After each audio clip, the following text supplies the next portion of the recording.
2-3 ദിവസമായിട്ടേ അമ്മച്ചി പറയുന്നുണ്ടായിരുന്നു വാഴക്കൂമ്പ് നിൽക്കുന്ന കണ്ടോ ഒടിച്ചു തന്നായിരുന്നേ തോരൻ വെക്കത്തില്ലായിരുന്നോന്ന്.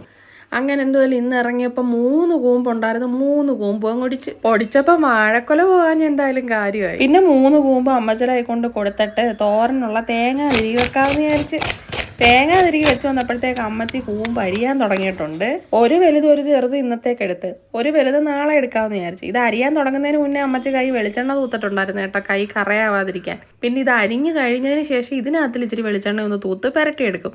എന്നിട്ട് അരി കഴുകിയ കാടിവെള്ളം ഇല്ലേ, അതിനകത്ത് കുറച്ച് നേരം മുക്കി വെക്കും, കയ്പ്പ് എന്തെങ്കിലും ഉണ്ടെങ്കിൽ മാറാൻ. അപ്പോഴത്തേക്ക് നമ്മുടെ തേങ്ങയ്ക്കകത്ത് ഇച്ചിരി ജീരകവും മഞ്ഞപ്പൊടിയും വെളുത്തുള്ളിയും ചേർത്ത് ഒന്ന് കറക്കി വെച്ചിട്ടുണ്ടായിരുന്നു.